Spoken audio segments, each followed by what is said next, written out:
Bienvenue, devant moi se trouve une Xiaomi Pad 8 Pro et aujourd'hui je vais vous montrer quelques astuces et réglages que vous pouvez faire sur cet appareil.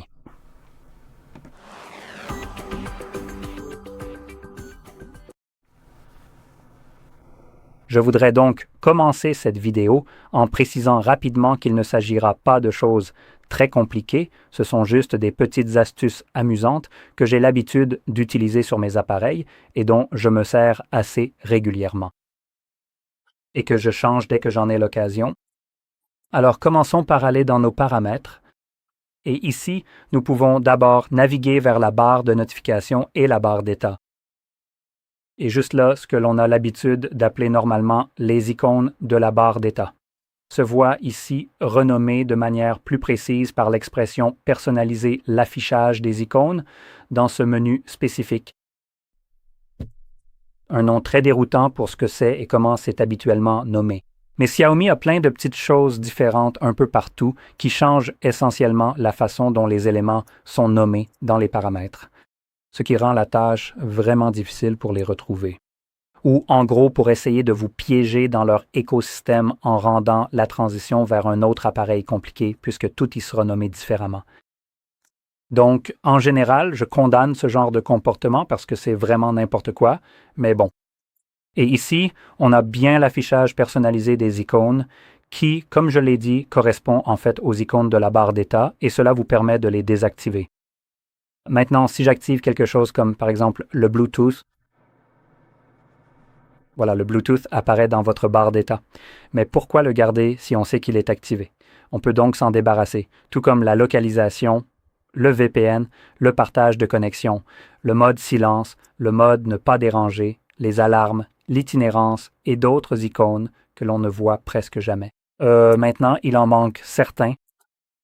Certains appareils vous permettent même de retirer l'icône de la batterie, du Wi-Fi, etc. Mais ici, ce n'est pas vraiment le cas. Mais cela vous permet quand même de nettoyer un peu plus votre barre d'état des éléments que vous avez généralement activés et que vous n'avez tout simplement pas envie de voir, ce que j'apprécie généralement. Maintenant, une autre chose ici, c'est le nombre d'icônes de notifications affichées. Donc ici, nous n'avons qu'une notification récente qui s'affiche là. J'ai enregistré une capture d'écran de la notification et vous pouvez la voir juste ici. Et pour l'instant, elle n'en affiche qu'une seule. Je peux changer pour en afficher par exemple 3 et cela me montre 3 notifications différentes ou je peux choisir de ne faire afficher aucune notification. Voilà. Gardez à l'esprit que peu importe ce que vous sélectionnez, ces notifications restent quand même disponibles. Personnellement, je préfère l'affichage d'une seule notification, cela rend l'interface un peu plus épurée. Si vous en avez plusieurs, il y a alors des points qui s'affichent après. Bon, dans tous les cas, passons à la suite. Ici, je ne pense pas qu'il y ait autre chose qui mérite d'être mentionnée.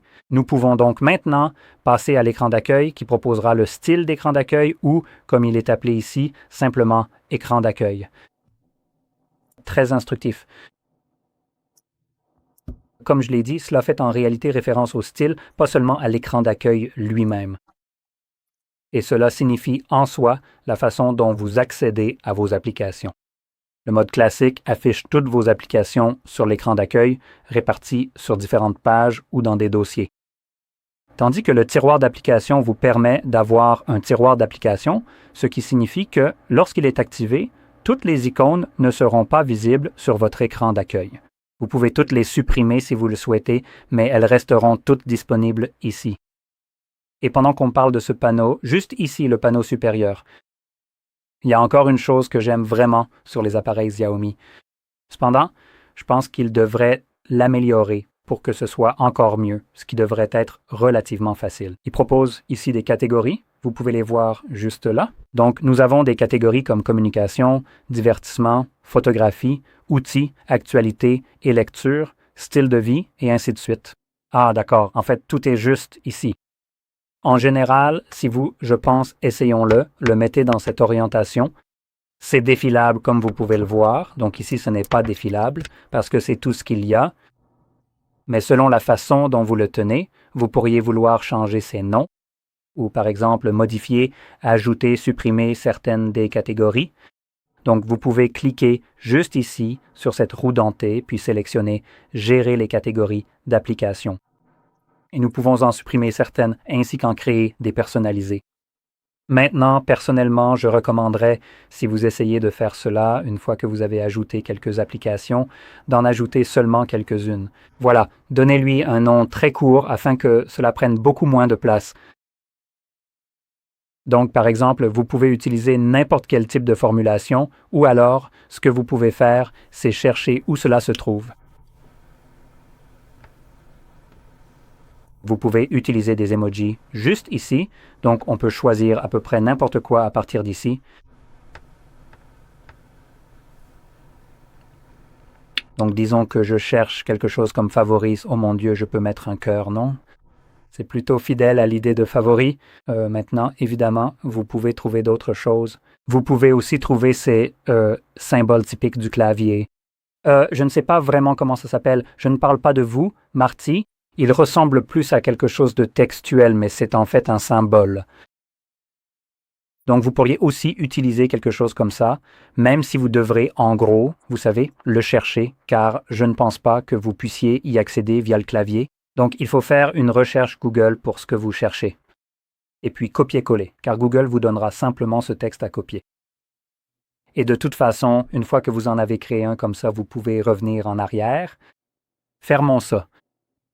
Et vous pouvez voir, maintenant, nous avons notre onglet Favoris juste ici, auquel nous pouvons accéder à tout ce qui s'y trouve, ainsi qu'à d'autres ici. Maintenant, en ce qui concerne celles qui sont créées, elles sont par défaut dans le deck. Communication, éducation, etc. Ces applications sont automatiquement triées dans ces catégories, mais pour celles que vous créez, comme les favoris, vous devrez en fait les gérer vous-même. Il se peut que nous puissions simplement, peu importe, nous pouvons la prendre et la déplacer. J'aurais aimé que Xiaomi améliore cela, par exemple, en s'inspirant de ce que propose le Smart Launcher. Juste pour vous donner un exemple, donc Smart Launcher, c'est celui que j'aime personnellement utiliser. Voici le tiroir d'applications, en gros. Et il y a des catégories en bas, donc je peux simplement les faire défiler, et vous voyez qu'il y a toutes les catégories, leurs favoris. Et c'est par icône juste ici, ce qui rend la navigation un peu plus agréable et compacte, me donnant un peu plus d'espace pour les sélectionner. Ce n'est pas si gênant ici, mais lorsque j'utilise cette application sur un téléphone, je dois faire défiler la liste pour trouver une catégorie spécifique. C'est plutôt pénible. Passons à l'affichage et la luminosité. Entre le mode clair et sombre, le mode sombre offre une légère amélioration. Si je me souviens bien, cela fonctionne avec un écran AMOLED. Vous avez aussi la possibilité de sélectionner le mode sombre en automatique et vous pouvez le programmer du coucher au lever du soleil ou selon une minuterie personnalisée. De plus, vous avez l'option de l'activer individuellement par application, donc vous pouvez garder le mode clair. Mais par exemple, si vous voulez seulement que LinkedIn ou TikTok soient en mode sombre, pas de problème, vous pouvez le faire directement ici. Donc c'est vraiment pas mal, je dirais. Et revenons ici et descendons un peu plus bas dans la liste. Nous avons aussi des options comme le schéma de couleurs, ou en gros la saturation de votre écran, ou plutôt des couleurs. Et nous avons... Qu'est-ce que c'était déjà? Qu'est-ce qu'il disait qui était activé? Est-ce que je peux ajuster le mode lecture? Ah, le mode lecture semble être activé. Nous allons maintenant essayer de le désactiver. Où est-ce que ce mode lecture se trouve, bon sang? Fenêtre flottante. Non.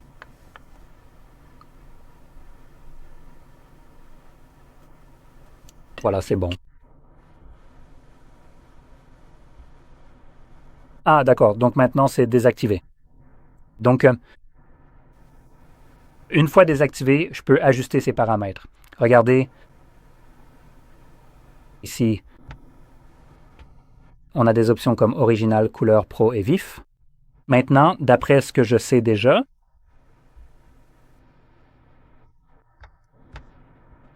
spécifiquement, je pense que les bleus, les couleurs un peu rosées et je crois les rouges sont celles qui sont affectées. Je pense que c'est surtout le bleu qui va être affecté, mais voyons voir. Oh non, en fait, on dirait que ce sont les couleurs roses et l'orange qui sont affectées. vous pouvez voir des changements ici et ici.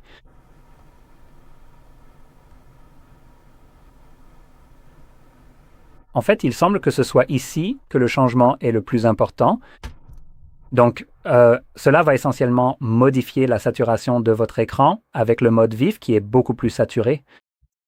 Personnellement, je n'aime pas que mon image soit aussi vive, donc je préfère l'original qui est un peu plus atténué. Mais c'est à vous de choisir celui que vous préférez. Si vous aimez que ces couleurs soient très belles et colorées, c'est très bien. Vous pouvez sélectionner cette option. De plus, en bas, vous avez aussi la possibilité d'ajouter une teinte à l'ensemble de l'écran. Vous avez maintenant l'option typique qui essaie de reproduire le blanc le plus pur possible. Nous avons aussi l'option chaud qui tire plus vers des couleurs jaunâtres et froid qui tire plus vers le bleu. Et personnalisé qui, dès que vous commencez à faire glisser ceci, devient personnalisé comme vous pouvez le constater. Vous pouvez donc choisir celui que vous voulez et cette option vous permet essentiellement de l'ajuster manuellement.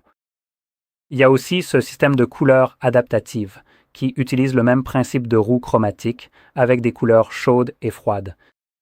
Mais il s'ajuste automatiquement en fonction de ce que voit la caméra, en termes d'éclairage de l'environnement et de saturation de cette couleur, qu'il s'agisse de tons chauds ou froids.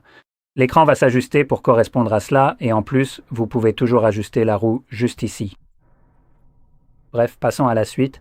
Et une autre chose ici, c'est le taux de rafraîchissement. Merci. Ici, nous avons le réglage par défaut qui va jusqu'à 144 Hz, ce qui est plutôt sympa.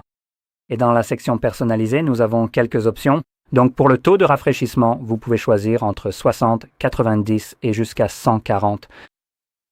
Et nous avons aussi l'utilisation du taux de rafraîchissement, ce qui vous permet de vérifier quelle application utilise un taux de rafraîchissement plus élevé. C'est en fait une option vraiment sympa et la première que je vois. Cela vous permettrait de sélectionner le taux de rafraîchissement par application.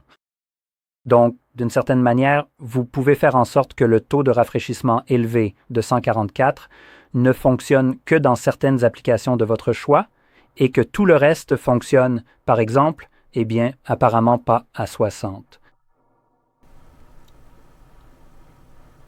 D'accord, c'est intéressant. Donc, au moment où vous le changez pour autre chose, en fait, d'accord, je comprends comment ça fonctionne. Donc, vous sélectionnez quel pourrait être le taux de rafraîchissement maximal, mais ensuite, vous pouvez limiter quelles applications pourront l'utiliser. Après ce taux de rafraîchissement, et tout le reste fonctionnerait en dessous de ce taux de rafraîchissement, c'est-à-dire à 60 images, donc c'est quand même une option plutôt sympa en général maintenant. Peut-être. J'aurais probablement aimé que cela vous permette, par exemple, de choisir que l'appareil fonctionne à 90 avec des applications spécifiques allant jusqu'à 144, mais il semble que ce soit juste un interrupteur à activer ou désactiver ici, ce qui enlève un peu cette possibilité. Maintenant, en général, vous pouvez choisir celui que vous voulez. L'option personnalisée sera généralement, je pense, meilleure pour l'autonomie si vous choisissez de l'ajuster en fonction de cela. Donc, si vous n'avez que, vous savez, des applications spécifiques qui pourront fonctionner à 140 images par seconde.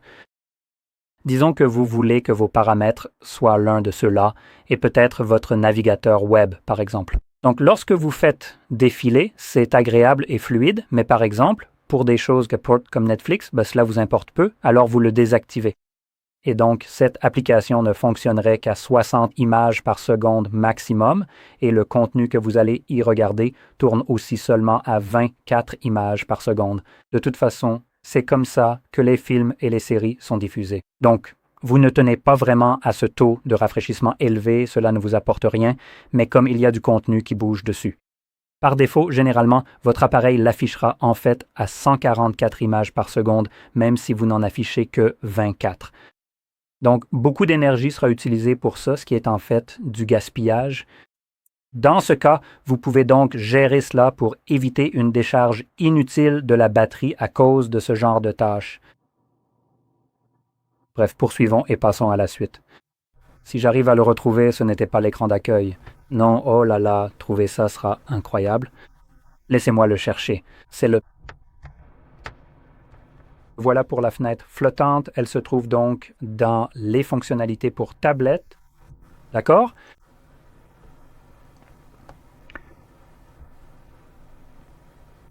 D'accord. Donc on ne recommence pas. Je cherchais plutôt une version pour téléphone portable qui permette d'ajouter une petite barre sur le côté.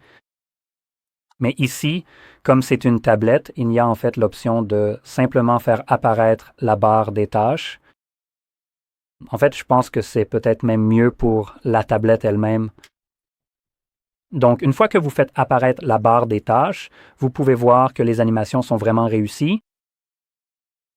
Bravo à Xiaomi pour avoir fait ça. C'est excellent.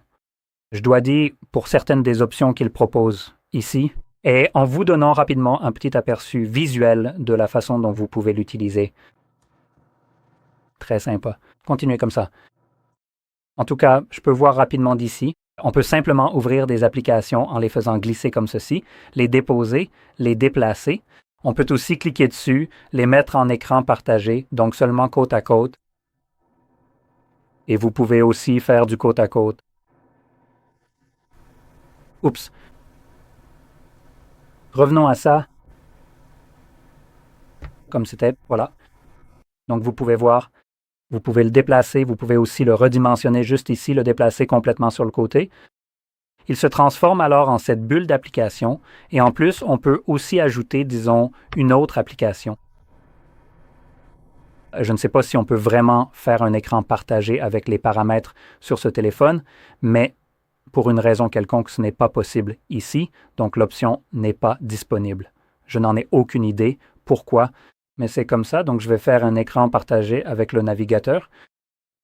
Et maintenant, nous avons deux applications différentes qui fonctionnent en même temps, qui tournent. C'est peut-être un peu exagéré, car il s'agit en fait d'une page de connexion, mais comme vous pouvez le voir, on peut littéralement utiliser les deux en même temps.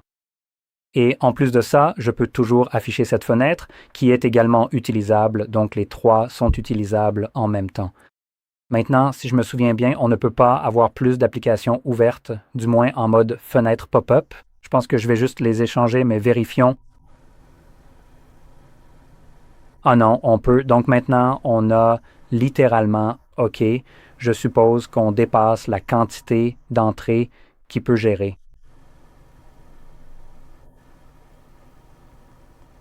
Ah non, laissez tomber. Non, d'accord, oui, seulement trois peuvent être déplacés en même temps. Mais honnêtement, ce n'est pas vraiment un problème. Mais comme vous pouvez le voir, vous êtes relativement libre d'ouvrir de nombreuses applications en même temps. Et simplement, vous pouvez utiliser celle que vous voulez à tout moment. En plaçant deux applis côte à côte, elles restent visibles et vous pouvez interagir avec les deux. Voilà.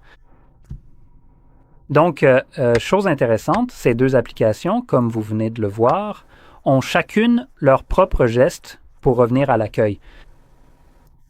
Donc, pardon, c'est la même. Faisons ce mode écran partagé. Vous pouvez voir les deux. La barre d'accueil est juste ici, donc vous pouvez faire glisser vers le haut pour ramener seulement l'une d'elles à l'accueil, puis ouvrir autre chose. C'est une nouvelle implémentation que je n'avais jamais vue auparavant et en fait, c'est vraiment agréable. Peut-être que vous voulez simplement passer rapidement à une autre application. Traditionnellement, ce que vous auriez fait, c'est fermer les deux applications puis essayer de recommencer depuis le début.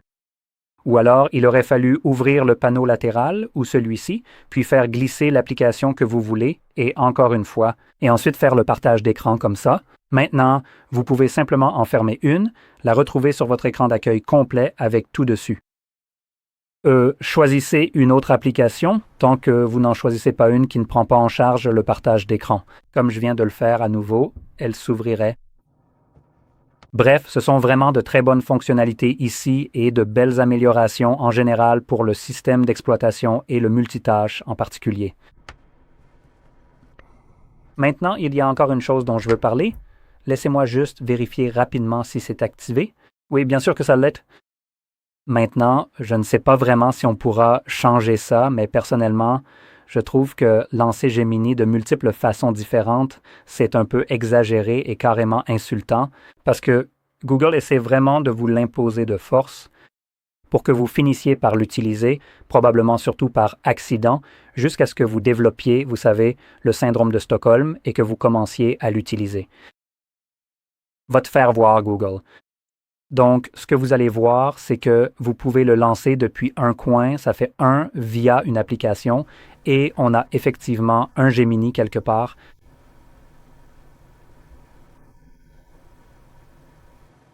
Regardez ça, il y a une deuxième façon, il y a la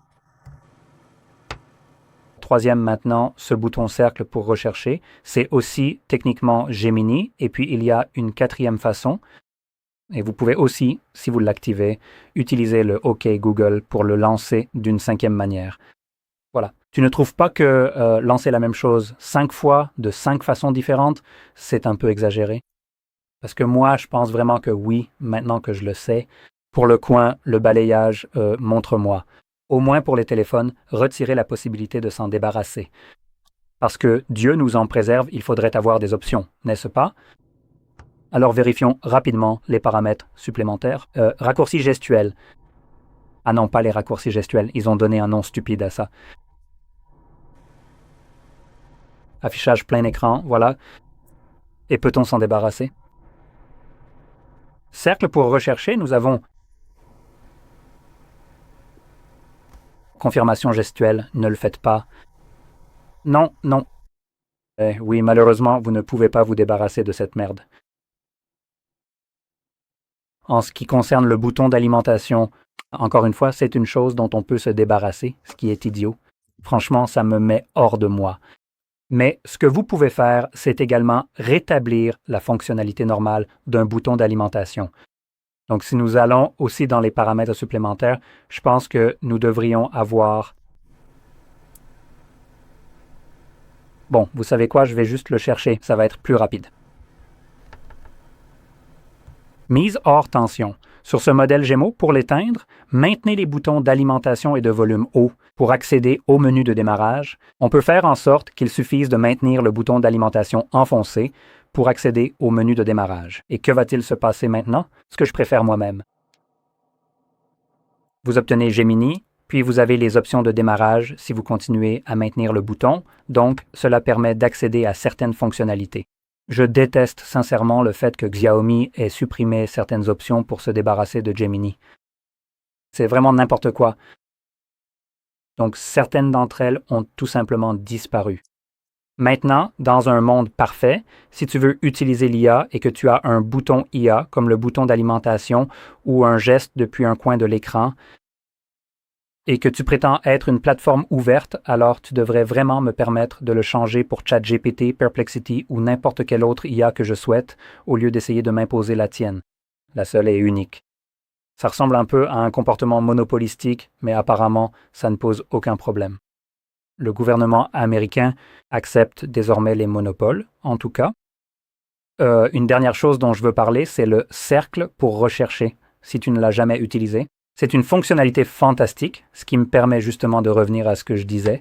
Lorsque nous passons à l'affichage plein écran, c'est là que vous pouvez passer des boutons aux gestes. Comme vous pouvez le voir, sous les gestes, il y a quelques options. Nous avons des choses comme masquer l'indicateur plein écran qui est cette barre en bas. Cela a son importance car lorsque vous le faites,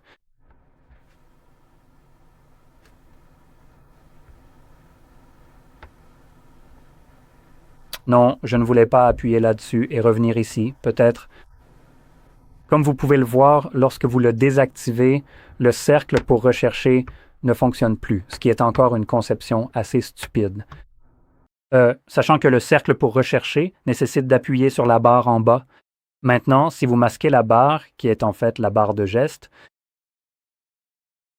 alors le geste de maintenir le bas de votre fichue page semble disparaître. Il disparaît complètement. Parce que comment sauriez-vous où maintenir le bas de l'écran? Ce n'est même pas tout en bas de l'écran, bordel. Donc voilà. Ça m'énerve littéralement parce qu'on est obligé de garder cette barre toujours visible, juste pour pouvoir activer le cercle pour rechercher, ce qui est complètement contre-intuitif par rapport au nom de la fonctionnalité. Alors que ça s'appelle cercle pour rechercher, en réalité, on ne fait même pas de cercle pour rechercher. Comme vous pouvez le voir, il faut maintenir la barre tout en bas. Voilà, et quand vous le faites, ça lance cette fonctionnalité. Maintenant, le fait que la fonctionnalité s'appelle encore cercle pour rechercher est aussi un peu idiot, étant donné que je fais rarement un cercle pour rechercher des choses. Par exemple, j'utilise bien plus souvent cette fonction pour copier du texte qu'on ne pourrait normalement pas copier, comme dans les paramètres. Ce n'est pas comme si on pouvait simplement maintenir le texte et le copier-coller directement, ce qui aurait été vraiment génial. Mais tu lances cercle pour rechercher et là, tout devient possible. Tu peux littéralement juste le sélectionner en faisant glisser ton doigt en diagonale dessus, même si tu n'es pas obligé de le faire en diagonale. C'est juste que c'est comme ça que je fais. Mais par exemple, voilà, tu peux aussi faire ça, comme tu peux le voir, tu fais glisser ton doigt sur le texte. Ce mode détecte principalement ce que tu essaies de faire. Parfois, tu sais, ça peut être un peu aléatoire, mais la plupart du temps, tu peux juste réessayer, à moins de vraiment te tromper. Donc, tu vois, ça marche plutôt bien. En plus, ce que tu peux faire aussi, c'est au lieu d'entourer quelque chose, tu peux simplement appuyer dessus. Ensuite, il lance une recherche d'image. Et voyons, cette image affiche un modèle d'interface utilisateur conceptuel pour iOS Ops.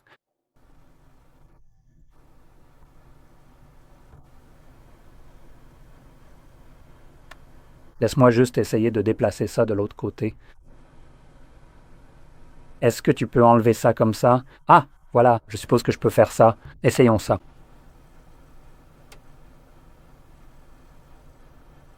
Donc, il ne détecte pas vraiment d'où ça vient, mais en même temps, je pointe vers un paramètre assez obscur dans une interface spécifique d'Android.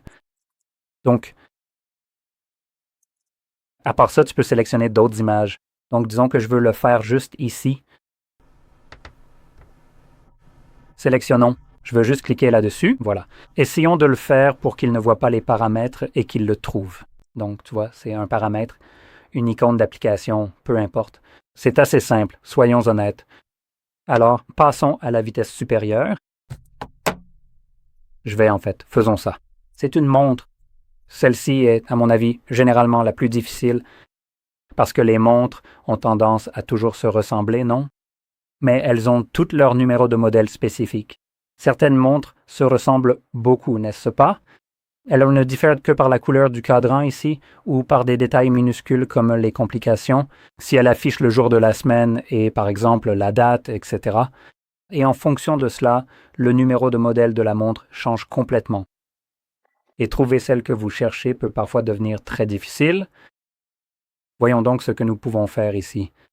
La meilleure façon pour moi, du moins celle que je préfère, c'est d'ouvrir vos photos. Et vous pouvez soit prendre une photo de ce que vous essayez de trouver, soit simplement pointer l'appareil photo dessus.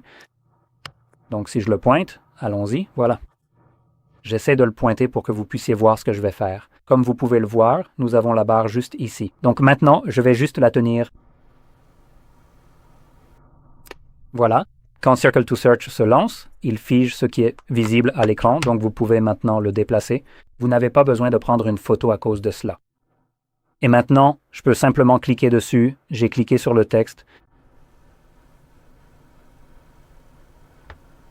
Je veux raccourcir cela pour ne montrer que le cadran de la montre et regardez-moi ça.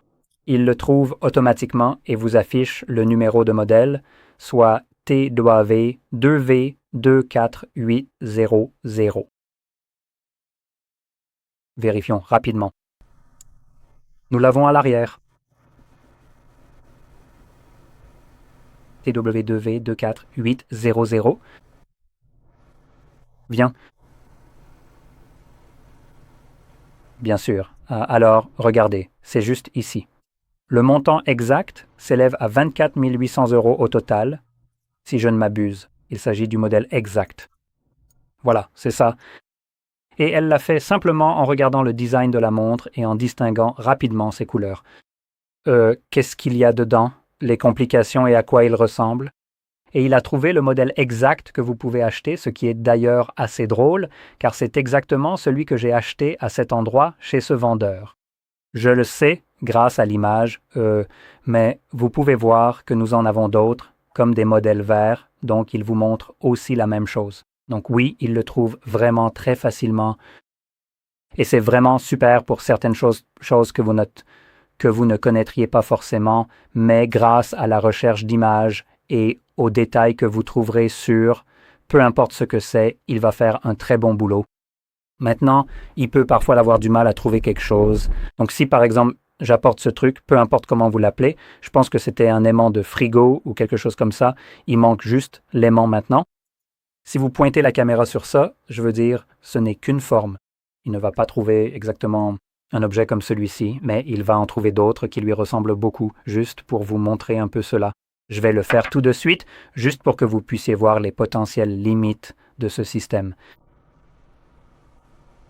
Et peut-être ajouter un peu plus de lumière, donc pour que la caméra ait une meilleure...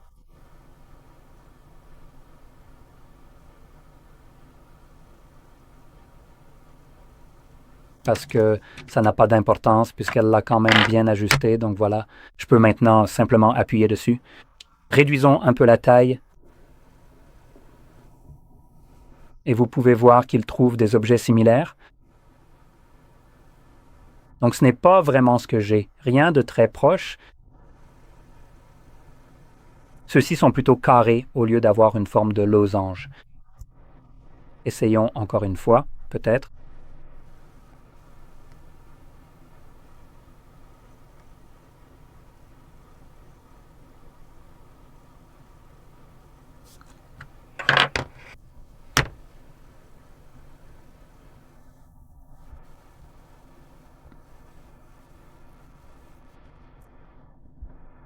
Donc, encore une fois, il a un peu de mal à trouver exactement l'objet. En fait, je pense que c'est à cause de l'exposition sur la photo, car elle change quand on la tient. Donc, dans ce cas, il serait peut-être plus facile pour nous de prendre une vraie photo de l'objet. Voilà. Ce qui va conserver la luminosité que vous aurez choisie, n'est-ce pas? Donc, ça rend un peu plus facile de voir sa forme. Et encore une fois, on peut faire la même chose. Voir si ça va être mieux. Non, ça ne détecte toujours pas la forme qui est en losange plutôt qu'en cercle ou en carré. Oui, donc dans ce cas, ça échoue un peu maintenant. J'ai essayé ça sur le téléphone et en fait, il a fait un peu mieux que ça. Mais bon, comme je l'ai dit, c'est une de ses limites. Voilà. Une autre chose que je peux faire, par exemple, si vous avez quelque chose comme ça, vous pouvez évidemment rechercher le produit lui-même, comme je l'ai fait avec la montre. Vous n'avez pas besoin de connaître les noms, il suffit de le montrer, par exemple, comme ces écouteurs, et il les trouvera sans problème. C'est super facile maintenant à l'arrière. Nous avons tout un tas de langues différentes, donc nous avons l'anglais, et je crois qu'il y a le mandarin ou le japonais. Je n'en ai aucune idée, donc vous savez, ne m'en voulez pas. Je ne parle rien d'autre que l'anglais ici, et je ne peux pas vraiment vous dire avec certitude quelles autres langues sont présentes. Donc vous devinez en partie. Mais en tout cas, revenons à la caméra. Je vais simplement prendre une photo de ça, ça va faciliter les choses. Voilà, débarrassons-nous-en. J'ai reçu la photo. Voilà, c'est super joli et très clair ce qui est affiché ici. Encore une fois, nous allons simplement maintenir le cercle pour effectuer la recherche. Et maintenant, ce que je peux faire, cliquer sur l'option Traduire. Il va détecter toutes les langues présentes ici et il va, même s'il est écrit chinois simplifié, est-ce que ce ne serait pas du mandarin? Mais bon, peu importe, il va le détecter automatiquement et le traduire. Mais il détecte aussi l'autre langue qui, je suis presque sûr, n'était pas du chinois. Et, chose intéressante, on peut voir si une image est relativement propre. Il fait vraiment un excellent travail pour simplement remplacer le texte qui était là. Maintenant, ce n'est pas parfait. Si je zoome précisément, comme ici, vous pouvez voir qu'il y a une sorte d'étrangeté. Comme ce flou qui ne correspond pas tout à fait à la texture réelle de la boîte qui a été capturée. C'est pareil ici, donc vous avez ce champ juste là, qui est juste bizarre, comme flouté différemment d'une façon étrange. Voilà ce qui se passe. Parce qu'il y avait un texte derrière, il l'a supprimé puis a superposé son propre texte en anglais. Et vous pouvez le voir. De plus, vous pouvez aussi remarquer qu'il y a plusieurs sortes, d'opacité différentes pour le texte. Donc, par exemple, celui-ci, juste ici, mon matériau de câble, il semble un peu plus terne, moins lumineux ou moins blanc. C'est plutôt une couleur grisâtre. contrairement à celui qui est juste en dessous, le connecteur qui est beaucoup plus visible, beaucoup plus large, avec un peu plus de luminosité. Donc parfois, ça perturbe un peu l'opacité du texte qui est censé être appliqué et il y a comme des incohérences. Ce n'est pas aussi flagrant sur la vidéo que je vous montre en ce moment, mais en personne, on voit clairement que c'est différent. Ceci est moins lumineux, ceci est plus lumineux. Ceci est le moins lumineux de tous, et celui-ci est le plus lumineux. Donc ce sont tous des niveaux de luminosité différents pour exactement la même section, alors que sur la boîte, c'est pratiquement identique. Maintenant, ce qui diffère, c'est peut-être lié à la technologie. Avec le texte ici qui est si rapproché, il paraît un peu plus gras et plus lumineux, donc ça pourrait perturber l'affichage à cause de ça. De plus, il arrive parfois qu'on voit comme un petit contour bizarre autour des lettres, ce qui peut arriver de temps en temps. Évidemment, cela est simplement dû à la photo. Si vous voulez que ce soit vraiment net et bien visible, il suffit de prendre une meilleure photo. Mais en général, comme vous pouvez le voir, cela fait un excellent travail pour traduire le contenu, le superposer et permettre de le voir d'ici. Donc oui, il y a encore une chose que vous pouvez faire avec ça. Et la dernière chose, c'est quand vous le maintenez. La dernière option que vous avez ici, c'est aussi la musique, donc vous pouvez cliquer dessus et commencer à jouer de la musique. Et ça fonctionne en gros comme Shazam. C'est juste, vous savez, un clic ou un appui long en bas. Vous pouvez aussi faire cela avec Gemini. Donc, par exemple, vous pourriez prendre votre téléphone et faire ceci. Écoutez la chanson qui est en train de jouer en ce moment.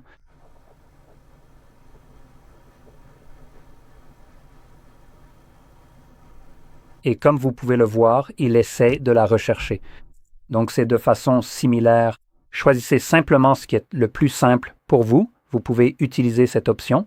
Et cela supprime en gros le besoin d'avoir Shazam. Maintenant, il y a quand même un petit avantage avec Shazam, je dirais, par rapport aux autres options, car Shazam enregistre en fait la chanson que vous avez identifiée, alors que celle-ci, je ne pense pas qu'elle le fasse.